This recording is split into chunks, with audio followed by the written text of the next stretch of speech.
طيب بسم الله الرحمن الرحيم. السلام عليكم ورحمة الله وبركاته.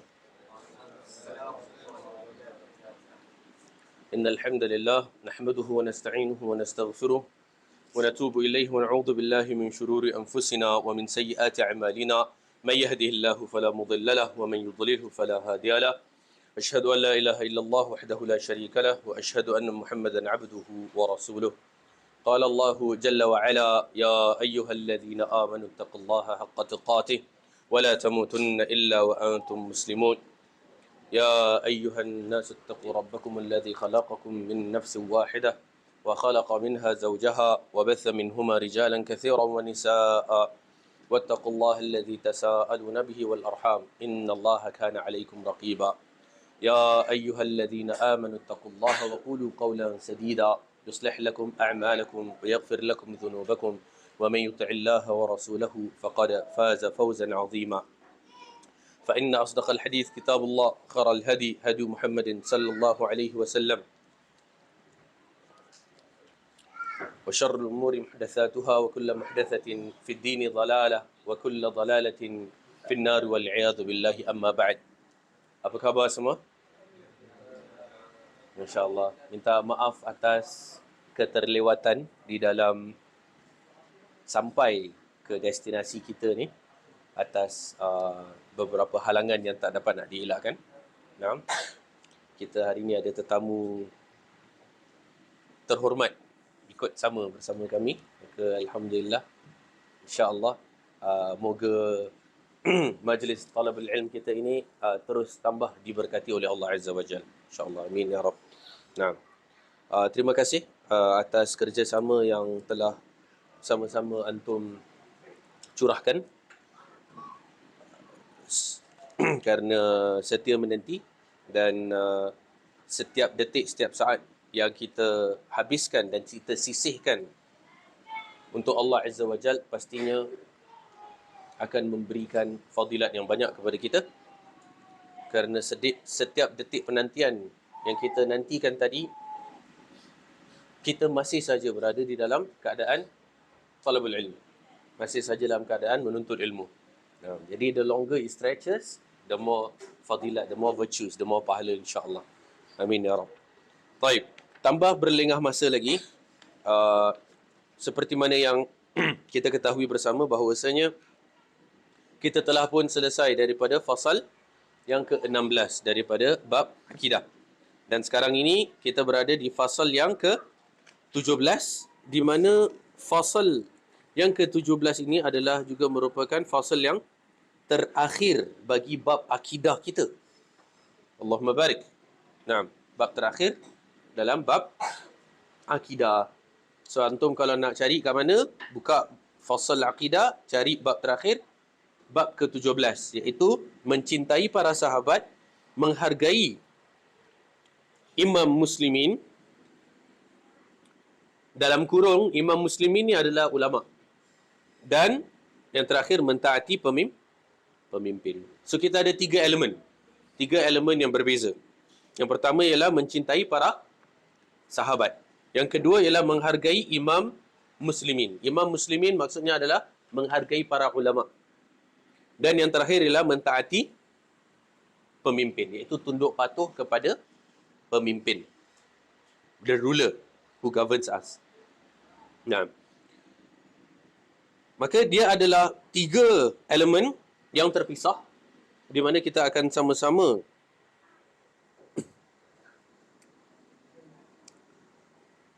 mengharungi setiap satu daripada elemen yang ada, dan insya-Allah akan sama-sama kita kupaskan. Tak kenal maka tak cinta. Maka kita kenal-kenal dengan bab kita, iaitu bab mencintai para sahabat. Yang pertama sekali, Syekh Abu Bakar Al-Jazair rahimahullah ta'ala menggunakan kalimat mencintai. Mencintai ini, bila para sahabat, beliau menggunakan mencintai. Masya Allah. Bila ulama, menghargai. Kemudian bila pemimpin, mentaati. The usage of verbs, kata kerja, memainkan peranan di sini. Nah, Di mana yang pertama, bila para sahabat, beliau menyebutkan mencintai. Ada apa dengan cinta? Ha. Ada apa dengan cinta? Nah. Terkait dengan hati. Bagaimanakah seseorang membuktikan cintanya? Bawa bunga depan pintu kan. Macam gitu. Membuktikan cintanya. Macam tu. Bagaimana cinta itu buta? Nah, maka janganlah bercinta. Bagaimanakah kita membuktikan cinta? Apakah cinta itu hanya cukup dengan verbalization? Kita verbalize it. Apakah cukup? Cinta ni, cinta ni perlu kepada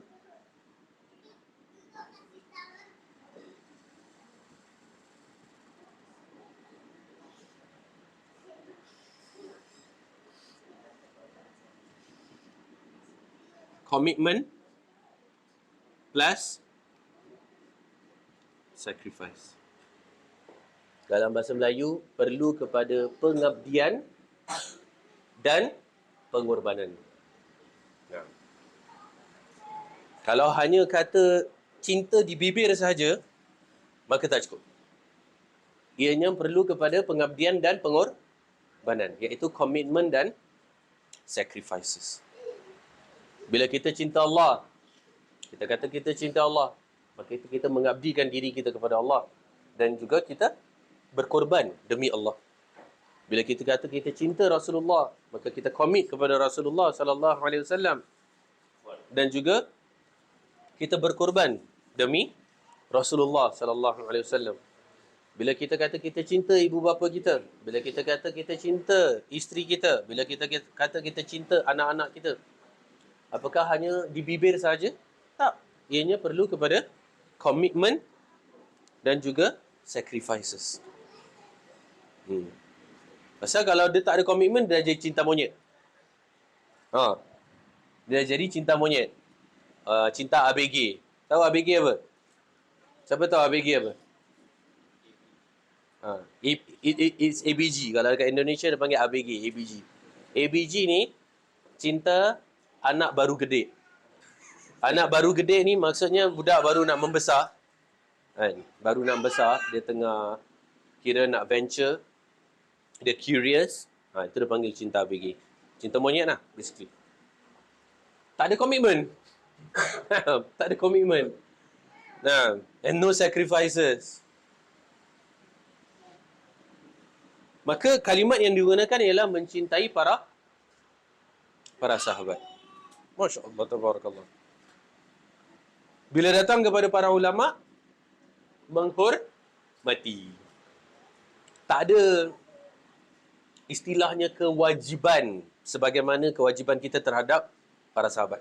To that level of mencintai para sahabat tadi. Untuk ulama, menghormati ulama. Hormat. Hormat atas dasar ilmu. Namun, ulama juga membuat kesilapan. Maka kita hormat. Apa yang kita agree, kita agree. Apa yang kita disagree, we agree to disagree. Itu je. Tapi kita hormat atas keilmuan. Kemudian ketiga, mentaati pemimpin. Nampak? The word taat. Dia tak mesti cinta. Dia tak mesti hormat. Tapi dia kena taat. Kena taat. Walaupun tak cinta. Walaupun tak hormat. Tapi pasal dia pemimpin, kena taat. The use of words. Nak kena benar. Baik, kita masuk yang dalam yang pertama. Mencintai para sahabat. Masya Allah. Dan Allahumma barik topik ini masuk dalam bab apa? Bab akidah. Syekh Abu Bakar masukkan dalam bab akidah. Bukan masuk dalam bab adab. Bukan masuk dalam bab fiqh, tapi bab akidah. The principles, the foundations. Nah, yang pertama ialah cinta sahabat. Pastinya kita nak kenal dulu siapa tu para sahabat. Anda yakin sebagian ada yang dah tahu siapakah dia? Seorang sahabiyun.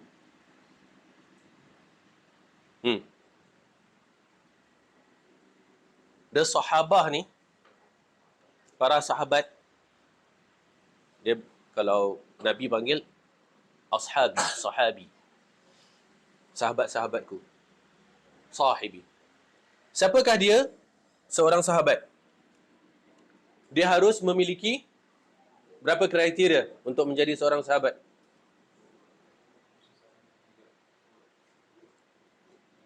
Tiga kriteria that makes a person a sahabat.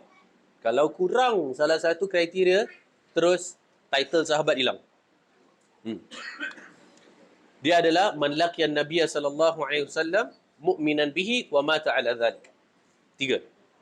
Iaitu yang pertama, man laqiyan Nabi. Bertemu Nabi. Bertemu iaitu berjumpa Nabi.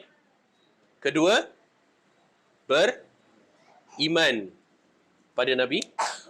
Yang ketiga, meninggal sebagai seorang mukmin. Meninggal mukmin means dia meninggal pun dalam keadaan beriman. So kalau nak ada title sahabat, nak kena ada tiga ni.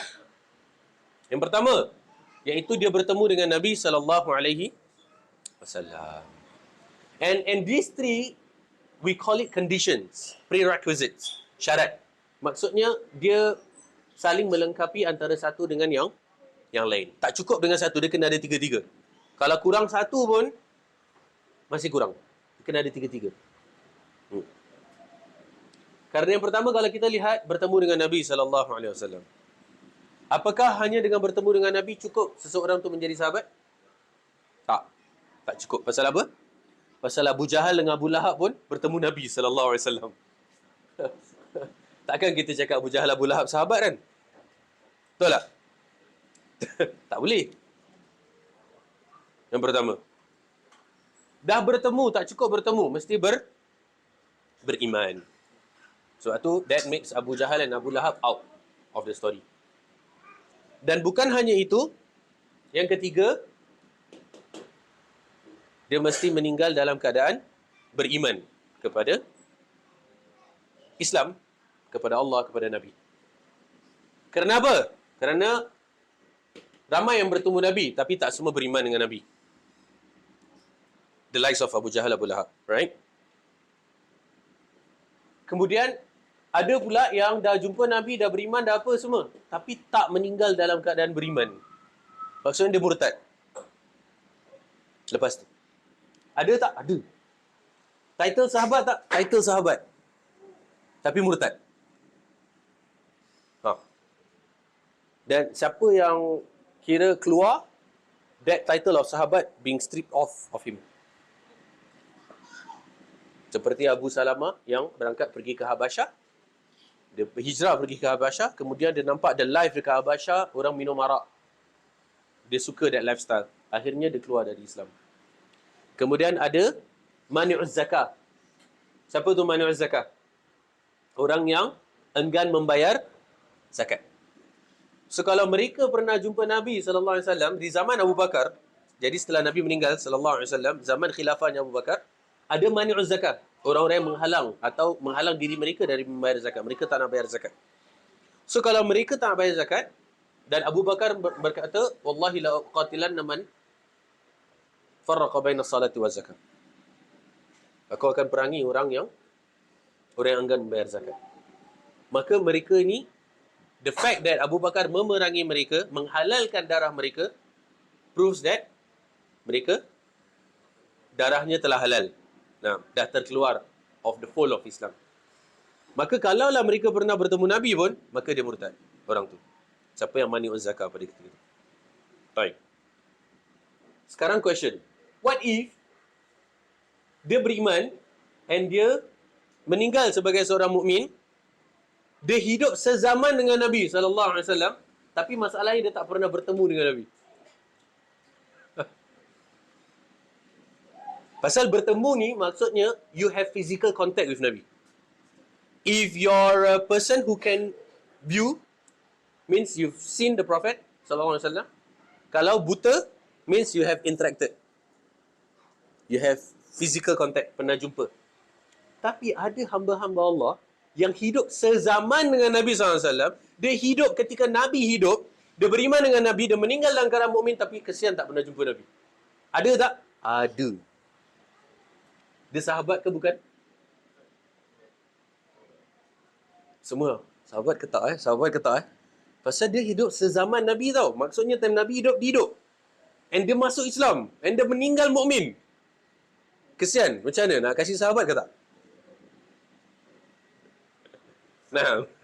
Sah je. Kasih apa? Sah je. Sah. Oh, habat dia tak cukup. Sah je. Setengah je. Dia masuk kategori of its own. Dia ada kategori dia sendiri. Okay? Namanya adalah Al-Mukhadram. Mukhadram.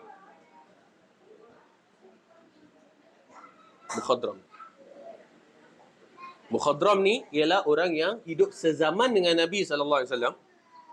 Beriman dengan Nabi, meninggal dalam keadaan beriman. Cumanya tak pernah jumpa Nabi SAW. Padahal hidup sezaman. Dan ada sebagian ulama, mereka menggunakan istilah tabi'in besar. Jadi mereka cakap ada tabi'in besar, ada tabi'in kecil. Tabi'in besar ni yang hidup zaman dengan Nabi tapi tak pernah jumpa Nabi. Sedangkan tabi'in kecil langsung tak hidup sezaman dengan Nabi. Kira dia jumpa sahabat je. Jadi tabi'in itself, tabi'in ialah orang yang berjumpa Nabi sebenarnya. Tapi ada classification ulama yang meletakkan tabi'in besar ialah hidup sezaman dengan Nabi tapi tak pernah jumpa Nabi. And definitely dia jumpa sahabat lah. Tapi tabi'in kecil yang tak sezaman dengan Nabi sama sekali. Sallallahu alaihi wasallam. The likes of them. Mukhadram. Siapa sebagai contoh? Ada Raja An-Najashi yang dekat Habasyah. Dekat Ethiopia. Ketika para muhajirin berangkat hijrah yang pertama ke Habasyah, kemudian hijrah yang kedua ke Habasyah, kemudian ke Madinah tu ialah hijrah ketiga. Jadi Raja Najashi tu kata Nabi SAW beliau adalah seorang Muslim. Padahal dia dekat Ethiopia non jauh di sana, ke Afrika. Nabi dekat Mekah, kemudian dekat Madinah. Sampai sudah Nabi tak pernah jumpa Najashi, Najashi tak pernah jumpa Nabi. Tetapi bila Najashi meninggal dekat Ethiopia, Nabi dekat Madinah, Nabi solat ghaib. Solat jenazah ghaib untuk Najashi. And Nabi would not have done that kalau dia bukan seorang Muslim. The fact that Nabi solat jenazah ghaib ke Habasyah, ke King of Ethiopia, proves that beliau adalah seorang mukhadram. Kemudian ada nama yang terkenal lah, antum biasa dengar, iaitu Uwais Al-Qarni. Nah.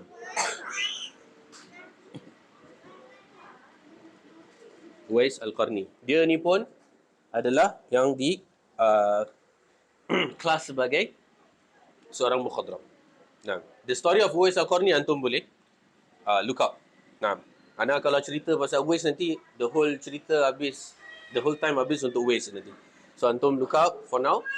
Cari siapa ni Uwais Al-Qarni dan kenapa Umar bin Khattab tercari-cari si Uwais Al-Qarni ni. Sampai bila jumpa Uwais Al-Qarni, Umar bin Khattab, sahabat, khalifah, minta doa dari Uwais Al-Qarni. Minta tolong doakan dia.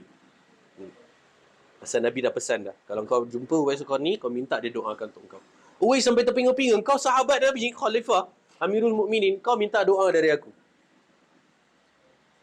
Uwais sendiri terpinga-pinga. Kenapa Umar bin Khattab minta dia doa? Baik. Maka, kita ada mereka ni. Para sahabat.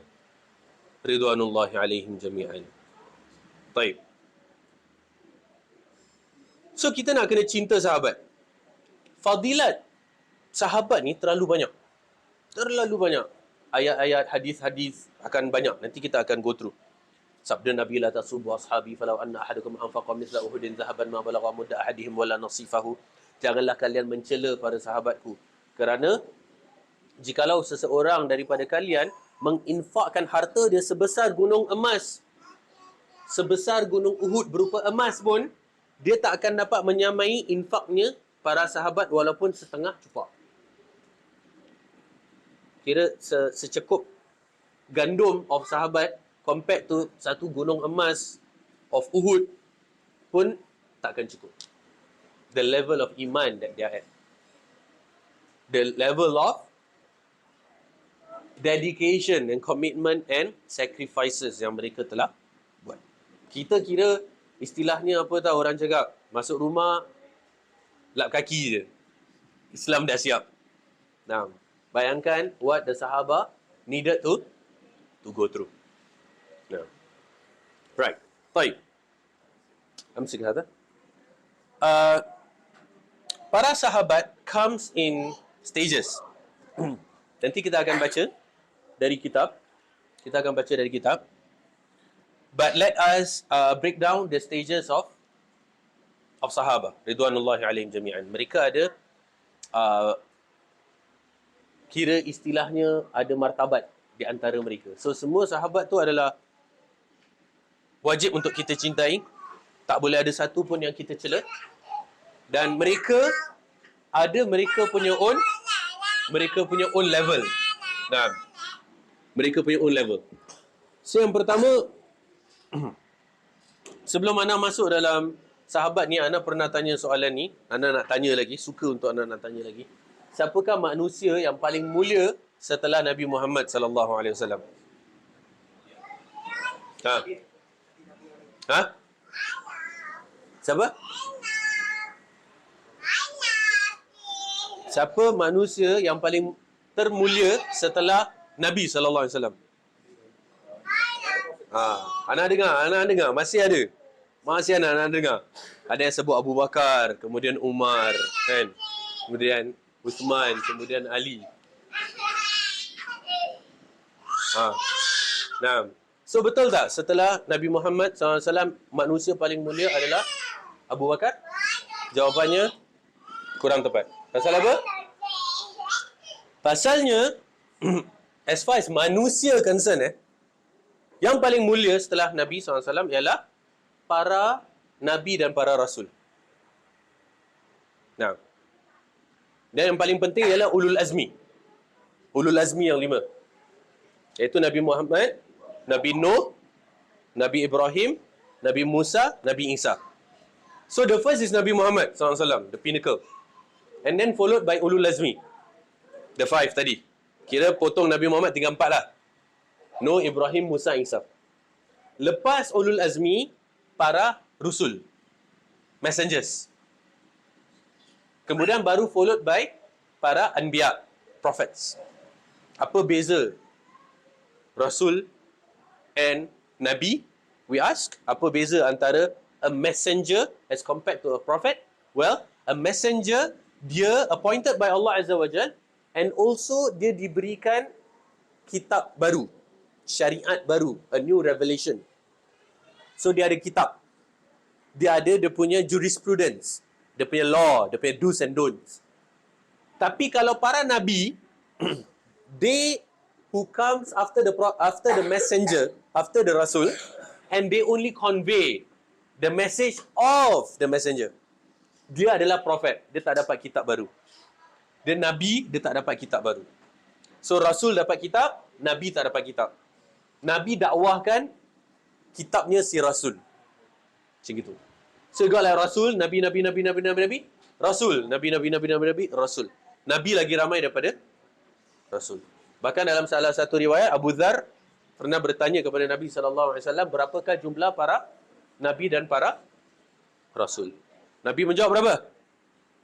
Lebih kurang 120,000. Lebih kurang 120,000. Ada riwayat 122,000. Yang mana 313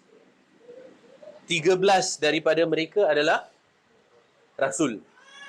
Yang sisanya ialah Nabi. Maksudnya 313 Rasul, dia ada kitab Revelation. Sedangkan yang minus off dari 120,000 tadi, sisanya ialah Nabi yang hanya menyambungkan dakwah para Rasul. Sebagai contoh, Nabi Ibrahim ialah seorang Rasul. Pasal dapat kitab. Dapat scriptures of Ibrahim. Suhuf Ibrahim. Baik. Anak beliau, alaihissalam, Nabi Ismail dan Nabi Ishaq. Kedua-duanya hanyalah Nabi. Bukan Rasul Ismail, Rasul Ishaq tak. Tapi Nabi saja. Karena apa? Karena mereka menyampaikan dakwah ayah mereka, Ibrahim alaihissalam. Di mana Nabi Ibrahim ialah Rasul Ibrahim juga. Tapi anaknya Ismail dan Ishaq hanya Nabi, bukan Rasul. Boleh insyaAllah? Okay. So, siapa yang paling mulia? Nabi Muhammad SAW. And then Ulul Azmi. And then followed by messengers. And then followed by prophets. And then followed by the Sahaba, the companions. Sahaba, Ridwanullahi alaihim jami'an. How about the followers of the prophets and messengers of the past? Para Nabi dan para Rasul yang terdahulu pun ada dia punya followers. As how Sahaba were to the Prophet SAW. Sebagai contoh, Nabi Isa, dia ada Hawariyun. So, dia tak panggil Sahaba, dia panggil Hawariyun. Qala al-Hawariyun man ansari ila Allah. Qala al-Hawariyun nahnu ansarullah. Qala man ansari ila Allah. Qala al-Hawariyun nahnu ansarullah. Dalam surah As-Saff. Pengikut Nabi Isa yang dedicated, kira the level of Sahaba, they are called Hawariyun. Cuma soalannya, siapa lagi power? Sahabat Nabi atau sahabat Nabi Isa sebagai contoh? Siapa lagi power? Sahabat Nabi Muhammad sallallahu alaihi wasallam still. Kerana umat Nabi Muhammad ialah umat yang paling mulia. Kuntum khaira ummatin ukhrijat linnas. Sebab tu you got the companions and then followed by, in fact, the entirety of umat Nabi Muhammad SAW lebih mulia daripada umat-umat terdahulu. The entirety of the umat. Kuntum khaira ummatin ukhrijat linnas. Umat Nabi Muhammad lebih mulia daripada umat orang-orang terdahulu. Baik. So sekarang kita dah filter punya banyak kita dah filter. Sekarang sampai kepada level of sahabat. Okey lah, sekarang no more tricks lah. Memang sahabat, level of sahabat. Siapa yang first? Khulafa Ar-Rashidun. Nah, Khulafa Ar-Rashidun. Ada berapa orang Khulafa Ar-Rashidun? Atau Al-Khulafa Ar-Rashidin biasanya orang sebut. Nah, dia mudhaf ilaih dah. Nah, terpulang antum nak gunakan dia punya sifat mausuf ke, idhafah ke. Nah. Ada berapa? Ada 4. Ada warna lain tak? Nah, baik. Baik. So dekat sini kita ada Abu Bakar, Umar, Uthman, Ali radhiyallahu anhum ajma'in. Naam. Radhiyallahu anhum ajma'in. Nombor 2. Mak, ni cukup ke tak ni? Kita ada siapa?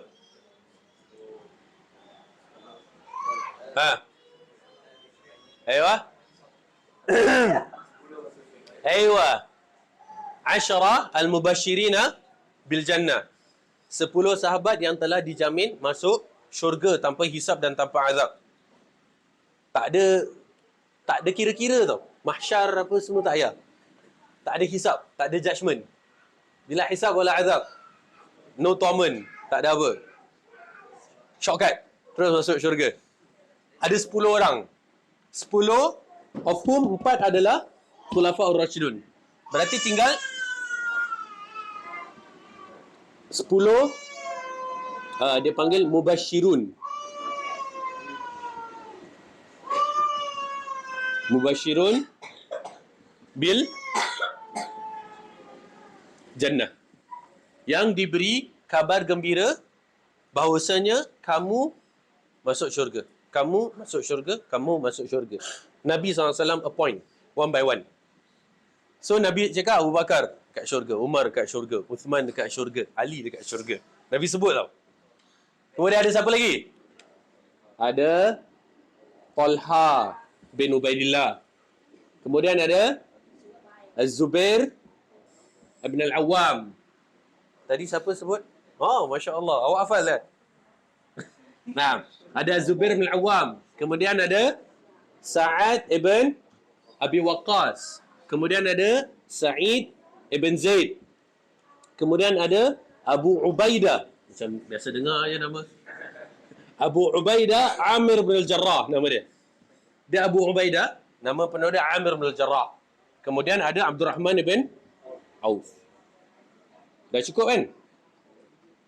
Siji, loro, telu, papat, lima, enam. 6. Termasuk dengan 4 dah 10 yang mereka given the glad tidings of Jannah. Ada Talha bin Ubaidillah, Zubair bin Al-Awwam, Sa'ad bin Abi Waqqas, Sa'id bin Zaid, Abu Ubaidah Amr bin Al-Jarrah dengan Abdul Rahman ibn Auf. Radhiyallahu anhum ajma'in. Ni je dah 10. Baik. Kemudian nombor 3 ada siapa? Ada Ahli Badr. Ahli Badr. Ahli Badr ni adalah orang-orang yang mengikuti peperangan Badr. Peperangan yang berlaku atau terjadi pada tahun kedua Hijriah, di mana 313 kaum muslimin berperang against 1000 daripada kufar Quraisy. So 300 versus 1000. 3 times. Kita pernah cerita tentang perang Badar kat sini. Tapi apa pun, Ahli Badar ni, nak tahu apa Allah kata kepada mereka? Dalam Al-Quran ni Allah cakap, If'alu ma syi'tum faqad ghafartu lakum. Engkau buatlah apa kau nak buat, aku dah ampunkan dosa kau. Allah cakap kepada Ahli Badar yang ikut perang Badar, pasal masa tu kira macam apa tau? Masa tu kalau Islam menang lah. Kalau Islam tak menang, mungkin masa tu Islam dah tak ada lah. As simple as that lah. Kira macam go big or go home lah. So kalau diorang kalah masa tu, Islam dah gone lah kan, erased off the face of earth, you know. So at that point of time, they pledge, diorang punya bai'at kepada Nabi SAW dahsyat. Ana nak cerita tapi okeylah, side track sikit lah Ana nak cerita pasal maksudnya cerita dia panjang kan, tapi side track sikit lah. Bila Nabi masa kat Mekah, Nabi nak hijrah pergi Madinah kan. Orang Madinah dah janji untuk pledge bai'at pada Nabi, kami akan lindungi engkau, lindungi Islam, lindungi keluarga engkau, okey? Para sahabat semua. Mereka adalah ahli Madinah, orang Ansar. Mereka dah pledge bai'at pada Nabi SAW. Okay. Badr ni, letak dia is 150 km west of Madinah. So, dia keluar dari Madinah tau. Tempat Badr ni. Now, bila dah tak dapat nak dielakkan, bila akan berkecamuknya peperangan antara kaum muslimin dengan kufar Quraisy, 313 nak lawan 1000 ni, orang-orang muhajirin, orang-orang yang asal mereka orang Mekah, asal mereka memang orang Mekah yang pergi hijrah ke Madinah, and then diorang ikut perang Badar ni kan. Pasal perang Badar ni bila dah dekat Madinah lah. Untuk orang Mekah, Nabi tak risau. Nabi kira macam, korang dah tinggalkan Mekah untuk aku, untuk Islam. So Nabi dah tak question them. And mereka hanya segelintir berapa puluh atau berapa ratus je daripada 313 tu. Yang mana mereka orang muhajirin. Ada Abu Bakar, ada Umar, ada Ali, Uthman tak ada. Uthman tak ikut perang Badar kerana merawat anak Nabi yang sakit, isterinya. Jadi untuk ahli Makkah, Nabi tak ada perlu tanya pun. Tapi antum bayangkan Nabi punya jaga amanah Nabi take literally tau, word for word tau. What you pledge, what you bai'at, Nabi took it seriously because that is amanah. Nabi pergi dekat orang Ansar, wahai kaum Ansar, aku faham bahawasanya kalian semua sanggup untuk bergadai nyawa untuk melindungi aku ketika mana di Madinah. Aku faham sekiranya kalian tidak ikut perang Badar. Nabi cakap dengan orang Ansar. That amanah yang Nabi jaga, because orang Ansar cakap, kami akan jaga engkau sebagaimana kami jaga keluarga kami sendiri. Tapi sekarang Badar ni luar dari Madinah. So Nabi cakap dengan Ansar, ya Ansar, aku faham kalau kalian tidak ikut perang Badar. Kira Nabi dengan Muhajirin je akan face. But then you would know what to expect from the response of the Ansar. Diorang pun tak nak ketinggalan. Nah, diorang pun tak nak tertinggal. So mereka kata, ya Rasulullah, kami ikut sama. And so the whole battalion under the flag of Ansar, semua pledge and dedicated themselves, their lives, untuk ikut perang Badar bersama Nabi dengan para Muhajirin. They are all my brothers. Let's go. Nah, ini side track sikit je. Okay, side track sikit on perang Badar. Ini baru dia punya CP-CP dia je, tepi-tepi dia je. Baik. Jadi ahli Badar. Okay? Iaitu mereka telah dijamin masuk masuk syurga. If'alu ma syi'tum faqad ghafartu lakum. Korang buatlah apa korang nak. Aku dah ampunkan korang. Kata Allah pada mereka. Nah. Buatlah apa nak. Sampaikan apa tahu? Sampaikan, antum tahu Fatu Makkah kan? Pembukaan kota Mekah. Iaitu setelah peperangan Hudaibiyah, kan ada Fatu Makkah. Kenapa berlaku Fatu Makkah? Pembukaan kota Mekah? Kerana sekutu daripada kufar Quraisy ada yang khianat pada the Treaty of Hudaibiyah. And so bila dia khianat, Nabi siapkan pasukan. Masa tu dah tahun ke-8 Hijrah lah. 10,000 sahabat berangkat Mekah. And Nabi cakap, jangan cakap dengan orang Mekah. Nak prepare, kira ambush lah. 10,000. Sekali ada satu orang senyap-senyap dia tulis surat, dia hantar pergi Mekah, cakap Muhammad sedang siapkan 10,000. Masa ni tahun 8 Hijrah Islam dah kira dah advance lah. Somewhat advance masa tu. Dia hantar surat pergi Mekah. Pasal apa? Pasal dia risau terhadap ahli keluarga dia. Keluarga dia masih kat Mekah. Padahal Nabi dah cakap, jangan buat apa-apa, jangan khabarkan. Tapi dia hantar surat. Sekali kena tangkap. Kantoi, kena tangkap. Yang dia dah lepaskan surat. Cakap, Muhammad dengan pasukan yang besar, SAW, nak menyerang Mekah. Maka seek refuge lah, dia cakap, dengan ahli keluarga dia. Sekali selidik. Nabi tak buat apa-apa kat dia. Pasal apa tau? Dia ahli Badar. Dia keluarkan wildcard lah. Nah, rupanya dia salah satu dari ahli Badar. So Nabi, Allah dah cakap, Allah dah ampunkan. Nak buat apa? Nah, jadi dia buat salah pun, he was not reprimanded. Nah, he was not reprimanded for it because dia adalah salah satu ahli Badar yang ikut perang Badar. Jadi walaupun dia buat kesalahan tadi tu, dia tak kena hukum dan seterusnya. Nah, sahabat ni radhiyallahu anhu. Okey, ahli Badar. Kita ahli apa? Ahli fizik. Oh, ahli visit Badar je. Bukan ahli Badar. Nah. Ya.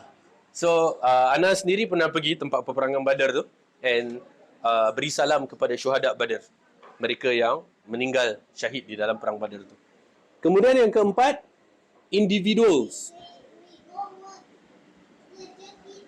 Individuals selain daripada yang 10 yang Nabi sebut. sebagai Asyara Mubasyirin bil Jannah. Jadi Asyara Mubasyirin bil Jannah ni pasalnya dia ada dalam satu hadis. So dia macam special lah, privilege. Nabi sebut Abu Bakar fil Jannah, Umar fil Jannah, Uthman fil Jannah gitu. Nabi sebut satu-satu. Kemudian outside of those instances, Nabi ada sebut juga individuals yang mana Nabi sebut luar daripada the story of 10 orang yang masuk syurga ni. Nabi ada sebut luar. Okay, jadi individuals yang dapat privilege of masuk syurga juga, dah dijamin masuk syurga. Sebagai contoh siapa? Ada sebagai contoh, betul. Ada Bilal bin Rabah.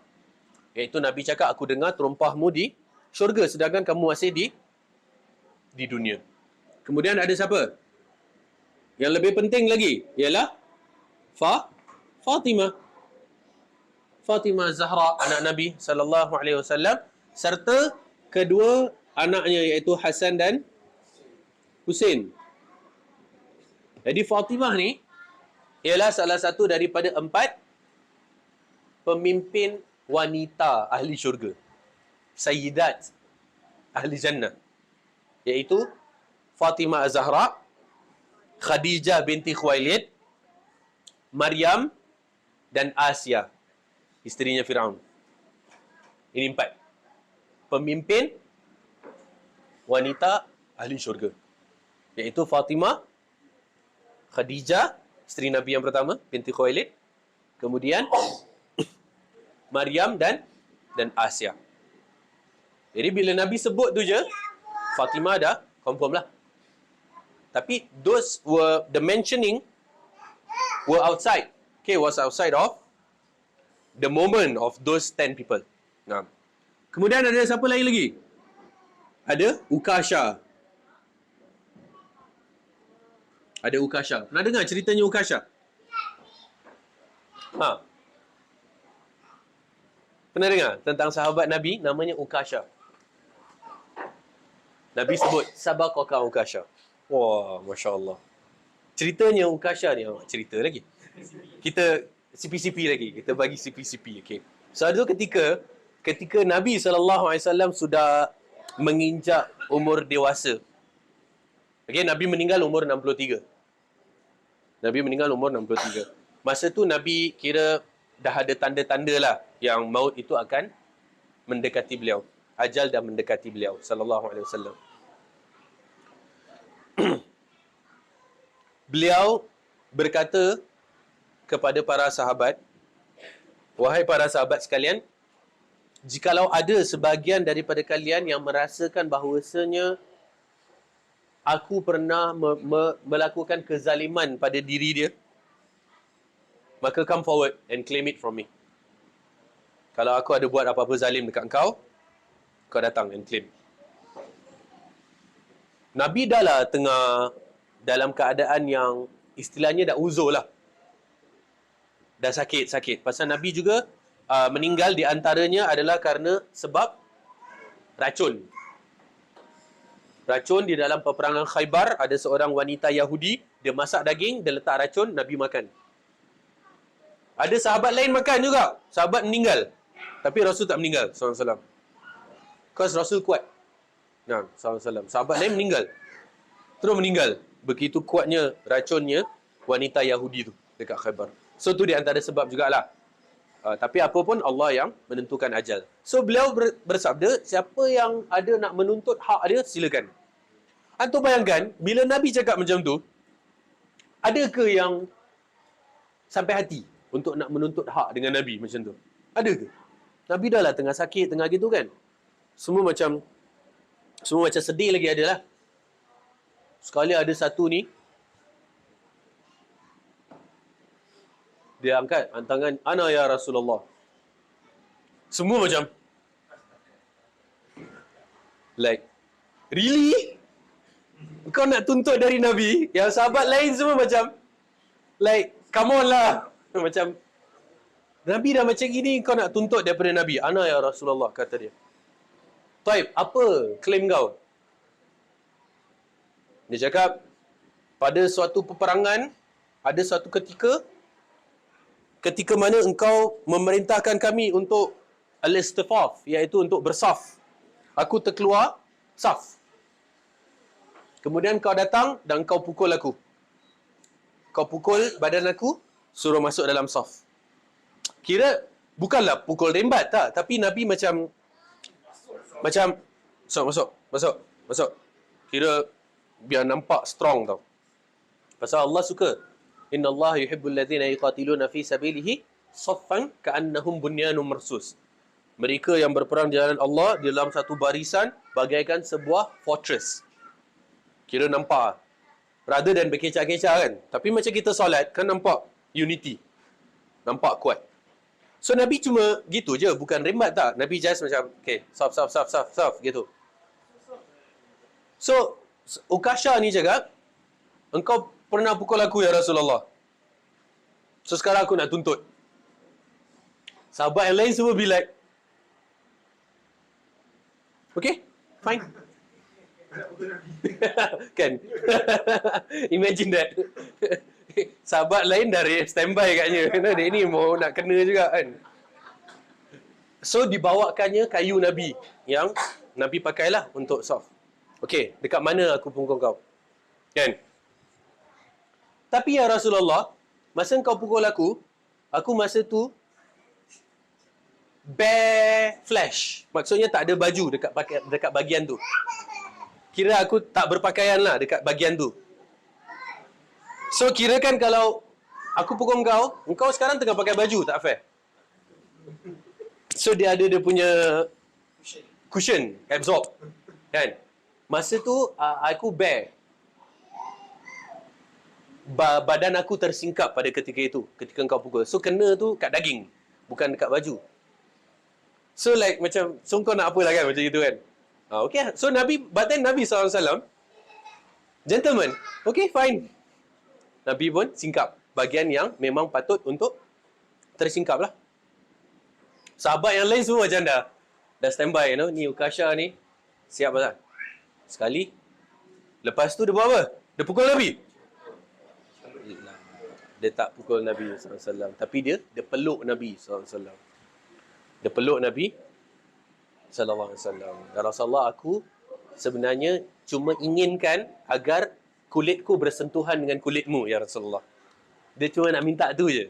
Agar kulitku bersentuhan dengan kulitmu. Itu kira macam trik lah, supaya dapat that privilege. Kerana aku mencintaimu, ya Rasulullah. Nah, jadi Rasul SAW pun berkata kepada Ukasha, wahai Ukasha, kerana engkau mencintaiku, engkau adalah ahli syurga. Nabi bersabda kepada dia. Kan? Settle kat situ? Tak settle. Kejap lagi ada satu sahabat bangun. Ya Rasulullah, aku pun mencintai engkau ya Rasulullah.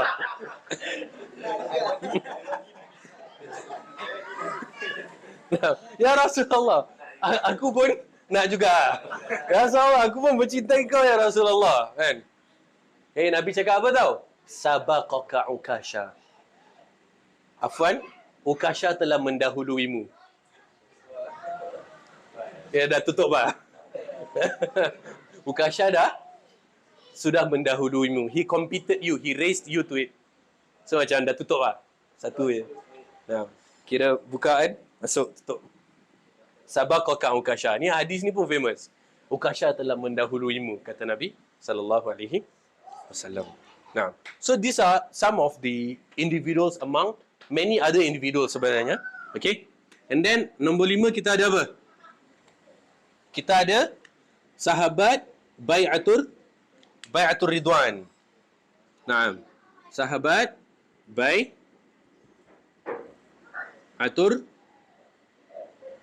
Ridwan.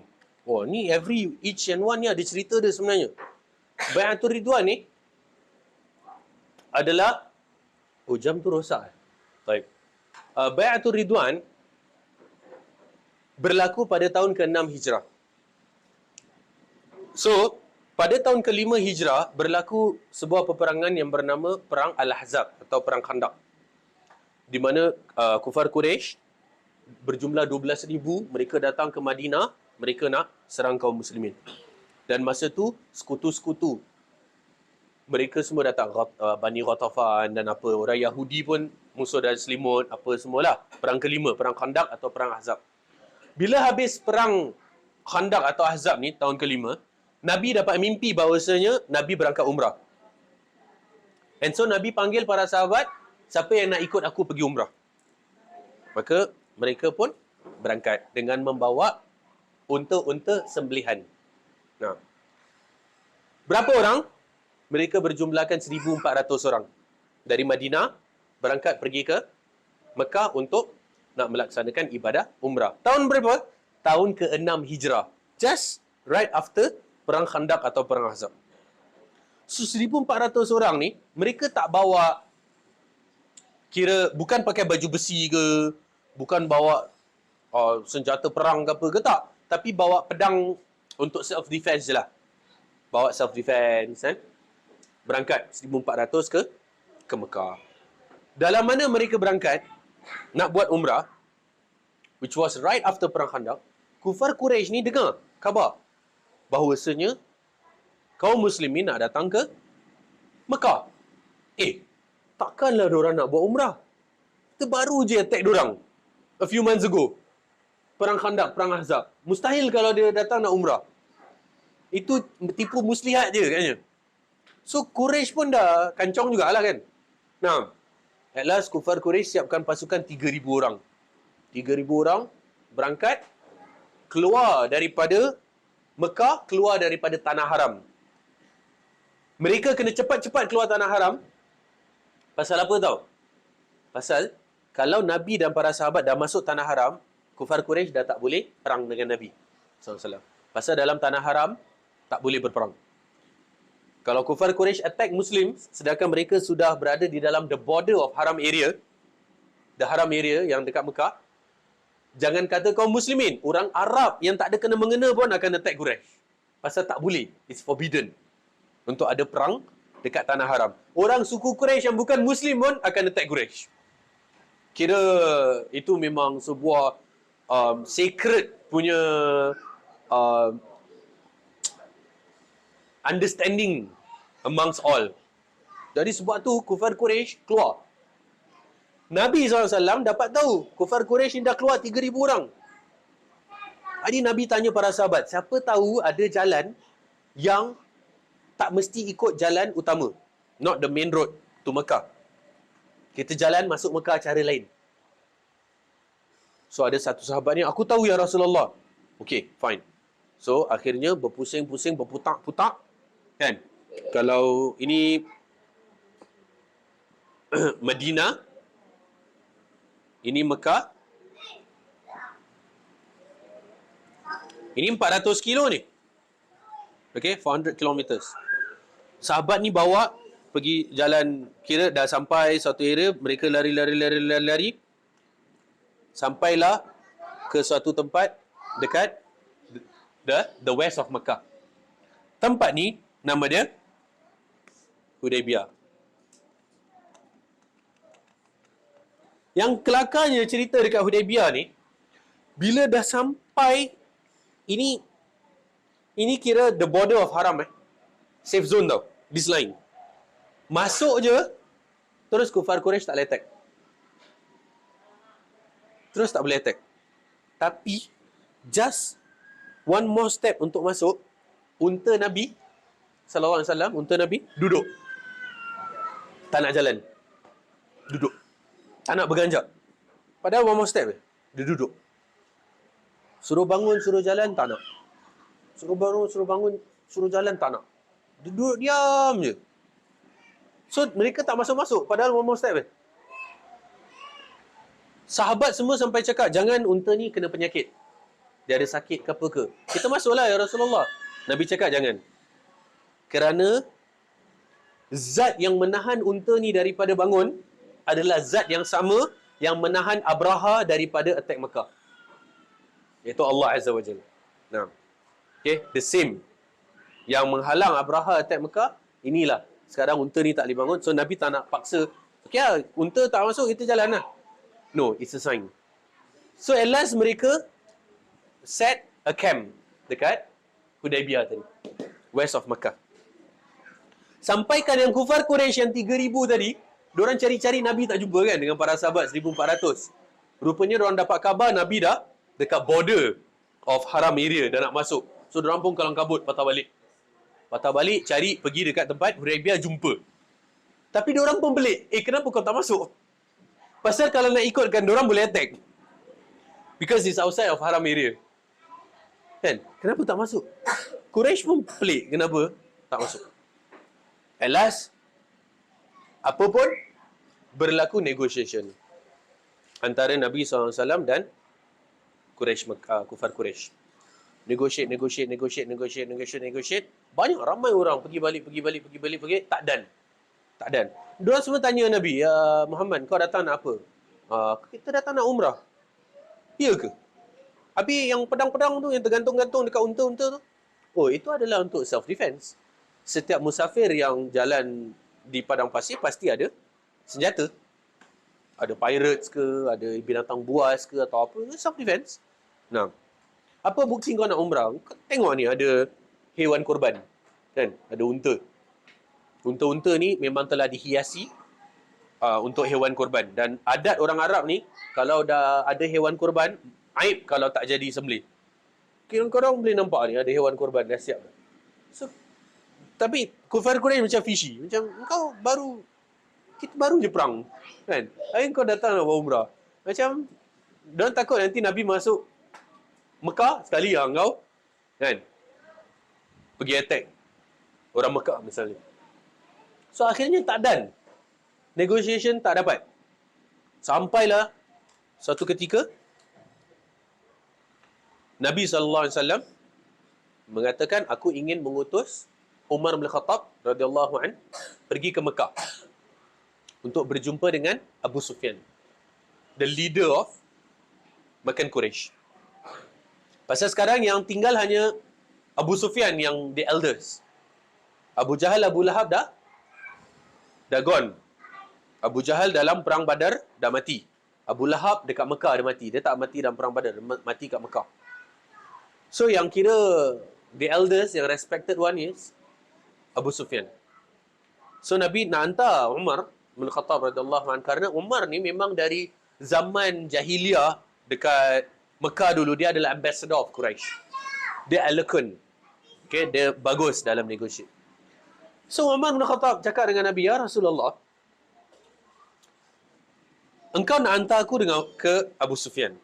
Dan engkau tahu how dedicated I am towards Islam and how dedicated Abu Sufyan is towards the worshipping of berhala. His dedication towards the enmity of Islam is high. So engkau nak suruh aku jumpa dengan dia, aku yang betul punya sayang Islam, dia yang betul punya benci Islam. Aku takut kalau ada benda tak kena sikit je terus." Dia risau. Aku takut benda kena sikit je terus perang. Kalau aku terus perang ni, leher terbang, nanti ada kepala terbang je. Macam itu. Jadi Abu Umar bin Khattab cakap, "Ya Rasulullah, kenapa engkau tak hantar seseorang daripada Bani Umayyah?" Kerana Abu Sufyan ni daripada the clan or the tribe of Umayyah. Hantar seorang dari Bani Umayyah. Kan aku tak ada ties lah dengan dia. Kita macam South Pole, North Pole lah. Atau should I say South Pole, North Pole, tak boleh jumpa. Dia cakap, siapa yang engkau suggest? Umar bin Khattab kata, hantar Uthman. Uthman is from Bani Umayyah, and Uthman bin Affan adalah sepupunya Abu Sufyan. Dan Rasulullah pun take in the opinion of Umar. Okay, fine, kita hantar Uthman bin Affan pergi Mekah from Hudaibiyah. So Muslimin semua masih dekat Hudaibiyah, tak ikut. Uthman bin Affan seorang. Now, the idea was that because it's a negotiation, patutnya macam Uthman pergi, patut Uthman balik. Dia ambil tahu apa negotiation, treaty ke apa ke, balik dah lah. Now, sekarang the thing is, Uthman ibn Affan radhiyallahu anhu is very loved by the people. Even orang Mekah yang bukan Islam pun sayang and suka dengan Uthman bin Affan. And Abu Sufyan, dia punya cousin, bila Uthman datang, Abu Sufyan nak host Uthman. "Ya Uthman, kenapa engkau tak stay dengan aku 1-2 malam kat sini? Supaya aku dapat host engkau. Engkau bertamu kat rumah aku lah." So dia pun stay 1 malam, dia pun stay 2 malam kan. Sekarang ni dekat Hudaibiyah, apa nak jadi? Apa rasanya fikiran kaum muslimin dekat Hudaibiyah? Uthman ni 2 malam tak balik. Diorang ingatkan orang Mekah, Quraisy dah melakukan khianat, iaitu mereka telah held captive of Uthman bin Affan. Or even worse, maybe he was killed. Diorang takut Uthman ni imprisoned by Mekah Quraisy. Padahal dia tengah enjoy makan apa tau dekat Mekah. Makan sedap-sedap kan. Tengah enjoy kat rumah Abu Sufyan. Orang kat sana risau. Kan? Stres lah. Stres. So tadi kita cakap dekat yang berangkat pergi umrah ni berapa orang? 1,400. Minus Uthman tinggal berapa? Minus Nabi. Minus 1 munafik. So ada 1,397 orang. Okay. 1,397 orang ni, you know what they did? Nabi SAW panggil mereka yang nak berangkat umrah ni yang dekat Hudaibiyah, pergi ke syajarah, ke pokok. Nama pokok tu adalah Syajarah Bai'atul Ridwan. Pokok di mana berlakunya bai'at Ridwan. So Nabi panggil semua 1,300. Actually Nabi panggil semua lah. Kan? 1,399. Semua berkumpul. Pasal minus 1 Uthman. Tak ada. Uthman kat Mekah. So Nabi minta semua untuk bai'at, untuk pledge bahawasanya mereka akan dedicate and commit to Islam, and that they will sacrifice whatever it takes seeking for the blood of Uthman bin Affan. Kira untuk darahnya Uthman. Pasal diorang ingat Uthman dah meninggal. Pasal ni kan konon perlakuan khianat lah. Jadi kira macam mati-matian lah. Sampai tetesan darah terakhir, kita akan perang untuk Allah, untuk agama ini, dan juga untuk Uthman bin Affan. Kita nak minta darahnya Uthman. So semua dah literally tau. Dah on. Kira apa jadi-jadi lah. Dah tak kisah. Bila sampai kepada 1,397, kemudian Nabi SAW letak tangan kanan beliau pada tangan kiri dan kemudian mengatakan, dan ini adalah tangannya Uthman bin Affan. Kira bai'at juga. Dia pun ikut pledge. They dedicate themselves. Kira bermati-matian, diorang akan seek the blood of Uthman bin Affan. Ada satu munafik, dia tak bai'at. Dia sembunyi-sembunyi dekat belakang unta.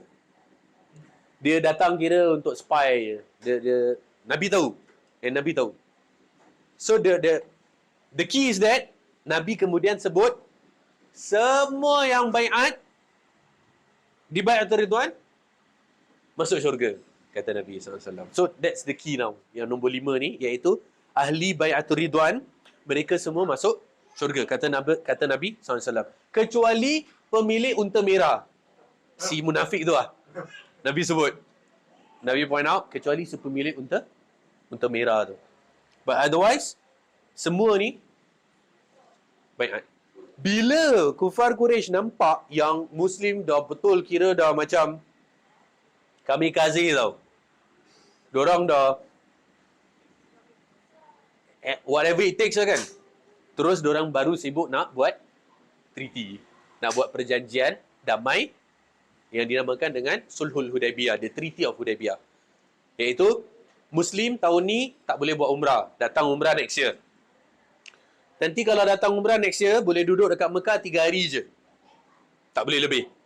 So bila datang, orang Mekah akan keluar dari Mekah. You can stay for 3 days.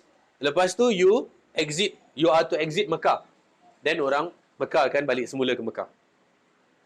Yang ketiga, kalau ada orang Muslim daripada Madinah dia nak murtad dia nak pergi Mekah, maka tak ada masalah, boleh. Tapi kalau ada orang dari Mekah nak masuk Islam pergi Madinah, tak boleh. Dia tak boleh masuk Madinah. That's part of the treaty. Yang keempat, genjatan senjata. Tak boleh ada peperangan antara kufar Quraisy dengan Muslim selama 10 tahun. Tak boleh perang. So Nabi okay. Okay, no problem. Can? No problem. Even though nampak macam one-sided. Sampai Umar bin Khattab datang kepada Nabi, ya Rasulullah, what kind of treaty is this? Sekarang ni macam mana? Kita dah pakai ihram. Diorang suruh kita balik. Tak boleh buat umrah sekarang. Kena datang next year. And tu pun next year 3 hari je.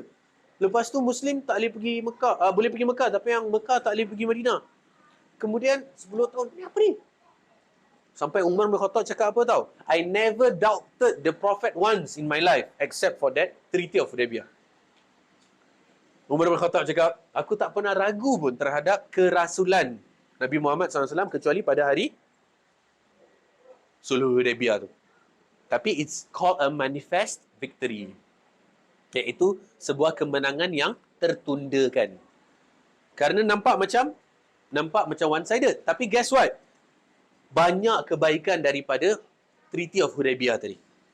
Di mana bila Nabi balik Madinah, Nabi dah tak perlu fokus pada Quraisy Mekah. Pasal sebelum ni asyik perang dengan orang je. Perang Badar perangan dorang, perang Uhud perangan dorang, perang Ahzab perangan dorang dengan kufar Quraisy Mekah. Kecoh. So bila dah ada treaty, Nabi tak perlu fikir pasal mereka. Nabi dah mula hantar surat ajak masuk Islam kepada raja-raja lain. Raja Roman Empire, raja the Rome, the Persian, kemudian the Egyptian king, semua Nabi mula hantar surat. Pasal kufar Quraisy Mekah is out of the way. Satu story dah settle, kira kan. Bagusnya. Kemudian remember that it was on the 6th year of Hijrah, right? Guess what? Only 2 years later, which was yang tahun 8 tu lah yang kita cakap, one of the sekutu of Quraisy Mekah yang telah batalkan the Treaty of Hudaybiyah. That's when Nabi attack Mekah. The opening of the city of Mekah. Fatu Mekah tahun ke-8. Pasal apa? Yang break the treaty was the Quraisy side, bukan Muslim yang break the treaty. So it gives them the reason untuk attack Mekah, untuk free Mekah of idol worshipping. Nah, bukan attack yang maksudnya free Mekah of idol worshipping. Diorang sendiri yang fell into their own trap. Diorang yang buat benda tu, diorang sendiri yang kena sembelih dalam diorang punya own trap. Nah, so it was a manifest victory. Nah, so Bai'atul Ridwan masuk syurga. Kemudian ada juga dari kalangan sahabat yang mana mereka adalah tulabul ilm. Tulab ilm, penuntut ilmu dari kalangan para sahabat. Yang mana mereka ni adalah ahlu suffah namanya. Ahlu suffah. Dan ahlu suffah ni, they were the ones who dedicated themselves to seeking of knowledge. Diorang tinggal dekat belakang rumahnya Nabi sallallahu alaihi wasallam. Dekat Masjid Nabawi sekarang, siapa yang pernah pergi sana, dia ada platform macam ternaik sikit, ahlu suffah tinggal kat situ dulu. So mereka adalah the likes of Abu Hurairah radhiyallahu an, Abdullah bin Umar, Abdullah bin Abbas, Abdullah bin Mas'ud. Ni semua adalah mereka ahlu suffah who dedicated themselves to seeking of knowledge. Kenapa mereka boleh masuk dalam level yang nombor 6? Pasal diorang ni shadow Nabi. Mana Nabi pergi, diorang ada.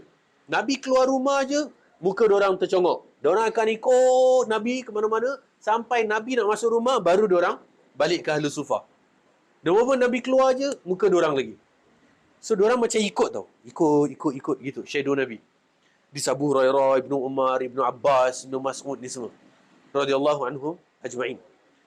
So di shadow Nabi. Belajar dari Nabi. Nabi balik baru diorang chill. Sampai kan, apa tau? Bila Nabi dapat wahyu, contoh, dekat dalam rumah. Nabi keluar, first yang jumpa siapa? Mereka ni kan? Nabi sampaikan kepada mereka ayat-ayat yang Allah baru turunkan kan? Mereka yang sebarkan kepada orang lain. So they were the messengers of the messenger.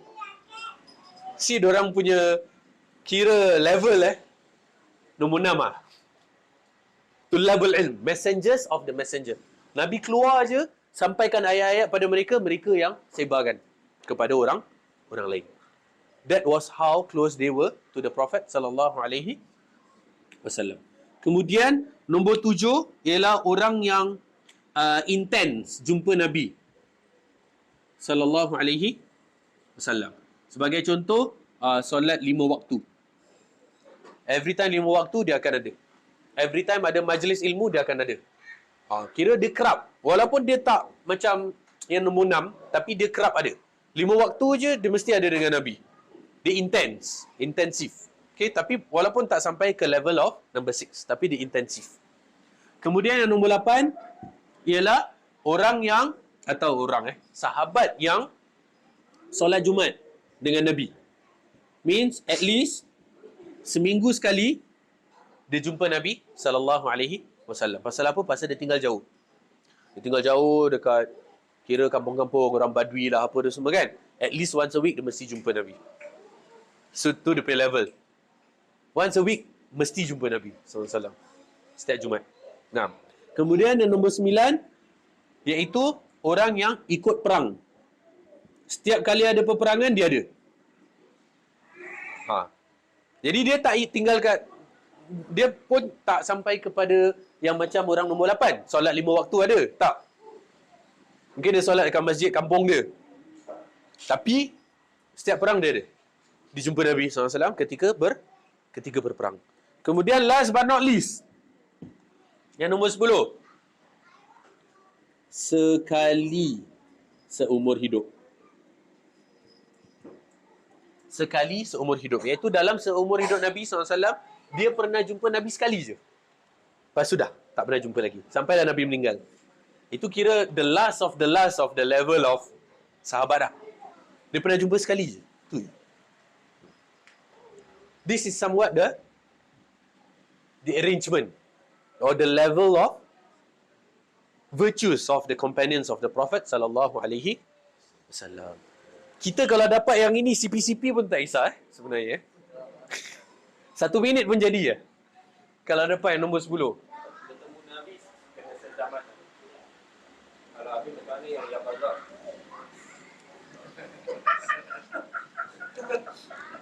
Nampak? Nama tu pusat. Nampak tak? Dia tak jadi Yakuza Nah. Mesti sezaman. Jadi mesti sezaman, iaitu dia jumpa Nabi SAW dalam keadaan terjaga dan siaga. Masya Allah. Tak orang berjalan sahabat tak bila. Kalau dia jadi sahabat kita boleh jadi tapi Tu lah, nak speechless. Nah. Jadi syaratnya mesti nak kena sezaman. Okay? So tell me, have you all benefited? Tak banyak sikit from apa yang kita share? Alhamdulillah. Nah, kan? Tak banyak sikit kita benefit. Rather than kat rumah, lazing around dekat couch, dekat sofa, atas katil, tengok handphone. At least kita dedicate some of our time for Allah Azza wa Jal. Kita belajar sedikit sebanyak. Dan kita tambah dekat kepada Allah. Kita tambah cinta Allah. InsyaAllah. Boleh semua? Jadi Ana rasa sampai cukup di sini dahulu. Kerana waktu pun tidak mengizinkan. I'd love to stay with all of you till late at night. But antum semua ada tanggungjawab. Nah, Ana dari pagi lah. Dari hantar anak sekolah. Anak sekolah 7.30 kan. I think before 7 dah keluar. Sampai sekarang. Macam gini. Sampai sekarang. Belum like properly like duduk or baring or anything. Like dari before 7 sampai sekarang. So insyaAllah sama-sama kita. Dunia ni sementara. Right? Tempat istirahat adalah di akhirat kelak. So dunia bukan tempat istirahat. Dunia adalah tempat untuk kita bekerja. Nanti akhirat baru kita harvest. Baru tempat menuai. So sekarang jangan menuai. Apa pleasure that you get today, that is a temporary pleasure. Nikmat-nikmat yang ada is just a temporary nikmat. Pasal the eternal nikmat would be later. So jangan gamble a temporary pleasure for an internal one. For an eternal one. Okay, do not risk that for this. Jangan nak sedap syok sekejap kat sini, padahal temporary. And then, you lose it all in the long run. Might as well you sacrifice now to gain that. Right? Subhanakallahumma rabbana wa bihamdika. Asyhadu an la ilaha illa anta astaghfiruka wa atubu ilaik. Wa akhiru da'wana alhamdulillahi rabbil alamin. Billahi taufiq hidayah. Wassalamualaikum warahmatullahi wabarakatuh.